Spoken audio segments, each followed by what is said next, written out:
Gold, trusted gold buyers. మీరు తాకట్టు పెట్టిన బంగారాన్ని విడిపించి ఈ రోజు ఉన్న మార్కెట్ ధరకు కొనబడను. Welcome to I dream.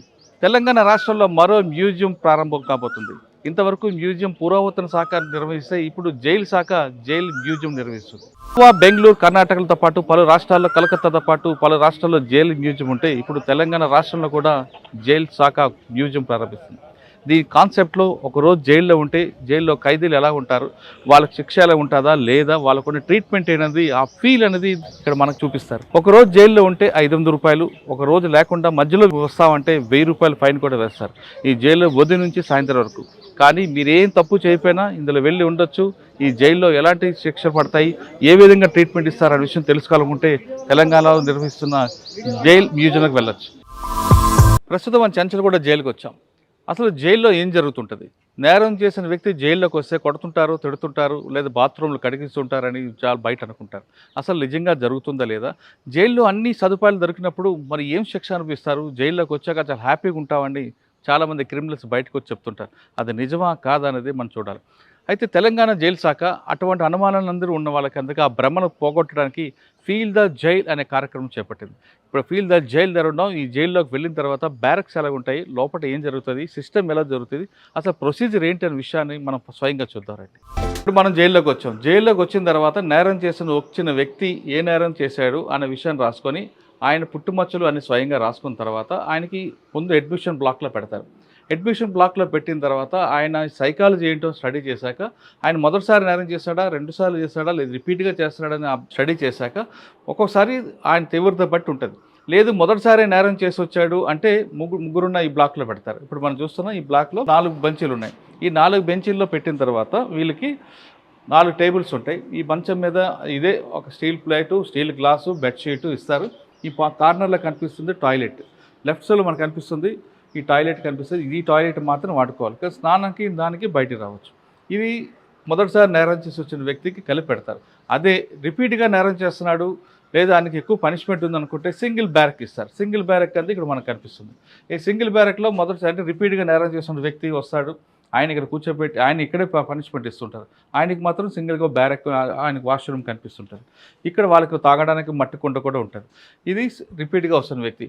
అలా కాకుండా ఎక్కువ నేరాలు చేస్తాడు, ఆయనకి సెక్యూరిటీ ప్రాబ్లం ఉంది అంటే వాళ్ళని ఏం చేస్తారు అని చూస్తే హై సెక్యూరిటీ బ్యారక్ అని ఒకటి ఉంటుంది. ప్రస్తుతం మన ఇక్కడ చివరిలో కనిపిస్తుంటుంది.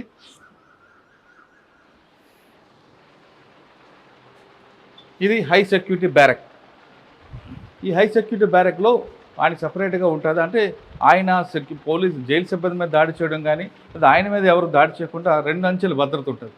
ఆ బ్యారక్లో ఒకటే ఉంటాడు ఆయన. ఆ బ్యారక్ అక్కడ తర్వాత బెడ్షీటు, ఆయన ప్లేట్ ఆయనకే ఉంటుంది, తర్వాత వాష్రూమ్ ఉంటుంది, పక్కన మట్టి కూడా ఉంటుంది. అంటే ఈ గేట్ అనిపిస్తుంది కదా, ఈ గేట్ ఓపెన్ చేసి లోపలికి వెళితేనే ఆయన దగ్గర వెళ్ళే అవకాశం ఉంటుంది. అది హై సెక్యూరిటీ బ్యారక్. ఇక రెగ్యులర్గా జైల్లో ఏం జరుగుతుంది అనే విషయం తెలుసుకోవడానికి జైలు శాఖ చేపట్టిన ఈ కార్యక్రమంలో రోజుకి 500 రూపాయలు తీసుకుంటారు. మొత్తం 24 రూమ్స్ ఉంటే 1200 ఉంటారు. అంటే ఒకసారి నేరం వచ్చిన వ్యక్తి ఏ విధంగా ట్రీట్ చేస్తాడో అదే ట్రీట్మెంట్ ఇక్కడ ఉంటుంది. సాధారణంగా ఇక్కడికి వచ్చిన తర్వాత ఉదయం 6 గంటలకి ముందు లాకప్ ఓపెన్ చేస్తారు. లాకప్ ఓపెన్ చేసి బయటకు వచ్చిన తర్వాత వాష్రూమ్స్కి వెళ్ళిన తర్వాత ఆయనకి 7 గంటలకి టిఫిన్ ఇస్తారు. ఆ టిఫిన్ కూడా ఒకరోజు ఒక టిఫిన్ ఉంటుంది, ఒకరోజు ఇడ్లీ, ఒకరోజు పూరి, ఒకరోజు ఉప్మా, లేదా ఒకరోజు కిచిడి, పులిహార, పొంగల్, ఇటువంటి ఐటమ్స్ ఉంటాయి. అతను టిఫిన్ అంతా ఏర్పాటు చేసిన తర్వాత 11 గంటలకి లంచ్ వస్తుంది. 11 గంటల లంచ్లో ఆయనకి ఒకరోజు కందిపప్పు, ఒకరోజు పెసరపప్పు, ఇలా రకరకాల పప్పులతో భోజనం పెడతారు. కూరగాయలు ఉంటాయి, అదేవిధంగా మజ్జిగ ఇస్తారు. మధ్యాహ్నం 2 గంటలకి టీ ఇస్తారు. అంతేకాకుండా సాయంత్రం 6 గంటలకే డిన్నర్ ఉంటుంది. డిన్నర్లో ఆయనకు ఒకవేళ షుగరు అటువంటి ఉంటే ఆయనకి చపాతీలు ఇస్తారు. అంతేకాకుండా రైస్ కావాలంటే రైస్ ఇస్తారు. బుధవారం మాత్రం బాయిల్డ్ ఎగ్ ఇస్తారు, ఆదివారం నాన్ వెజ్ పెడతారు. ఇలాగ మెనూ ఒకటి స్టార్ట్ చేస్తుంది. అంటే జైలు మెనూ ఉంటుంది, ఆ మెనూ ప్రకారం ఇస్తారు.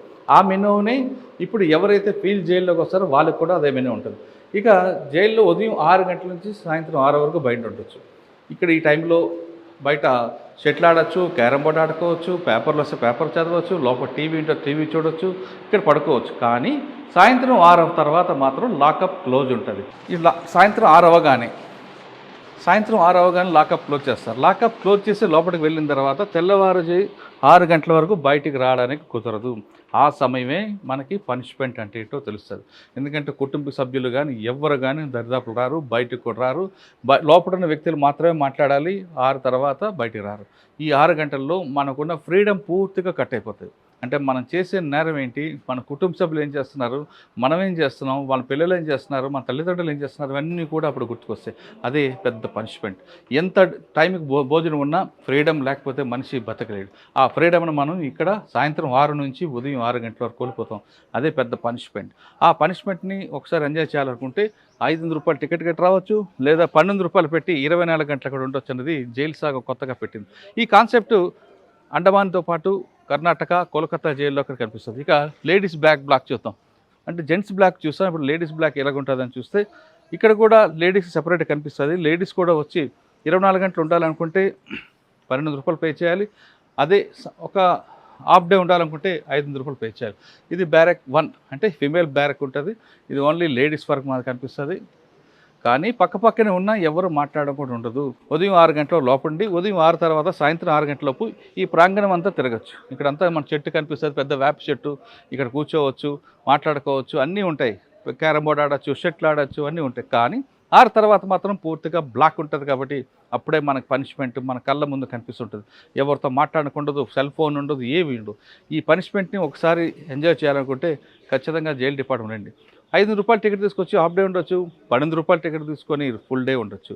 ఇది జైలు సంబంధించిన మెనూ. ఈ మెనూ ఖచ్చితంగా ఇక్కడే ఉన్న వాళ్ళకి అమలు చేస్తూ ఉంటారు.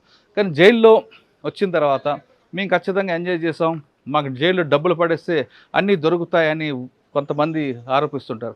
అవన్నీ శుద్ధ అబద్ధం అనేది చాలా క్లారిటీగా తెలుస్తుంది. జైల్లో ఖచ్చితంగా మెనూ ప్రకారం వెళ్తుంది. జైల్లో సిస్టమ్ ఏముందో, జైలు నిబంధనలు ఏమున్నాయో అవే చెప్తుంటాయో అదే అమలు చేస్తుంటారు. దీని తర్వాత మ్యూజియం కనిపిస్తుంది రైట్ సైడ్. ఆ మ్యూజియంలో పురాతన జైలు ఎలాగుండేది, ఇప్పుడు జైలు మోడిఫికేషన్ అయిన తర్వాత ఎలా ఉంది అనేది జైలు మ్యూజియంలో కూడా తీసుకోవచ్చు. అది ఎవరైనా రావచ్చు. దానికి టికెట్ కేవలం ₹20 మాత్రమే ఉంది. ఇప్పుడు తెలంగాణ జైలు శాఖ కొత్త దీనికి ఆవిష్కరణ చేసింది. హైదరాబాద్లో ఇంతకుముందు తెలంగాణలో మ్యూజియం అంటే సాలార్జంగ్ మ్యూజియం ఉండేది. ఇప్పుడు జైలు శాఖ మ్యూజియం కూడా వచ్చింది. కాబట్టి ఒకసారి జైలు ఏముంది, జైల్లో ఎలా నిబంధనలు ఉంటాయి, ఏం తెలుసుకోవాలనుకుంటే ఖచ్చితంగా ఫీల్ ద జైలుకి రండి, ఎంజాయ్ చేయండి. ఫీల్ ద జైలు ఎంజాయ్మెంట్కి దానికి రండి తప్ప నిజంగా తప్పు చేసి మాత్రం ఎవరు రావద్దు. జైల్లో నిబంధనలు కరెక్ట్గా లేవు అని మాట మాత్రం ఎవరు నమ్మద్దు అనేది చాలా స్పష్టంగా తెలిసింది. అంటే జైల్లో ఏదో జరిగిపోతుంది, ఏదో జరుగుతుంది అని భ్రమించే వాళ్ళకి ఏమీ జరగట్లేదు, ఇది ఒక మ్యూజియం అనేది నిరూపించడానికే తెలంగాణ జైలు శాఖ పెట్టిన ఈ కొంత కాన్సెప్ట్.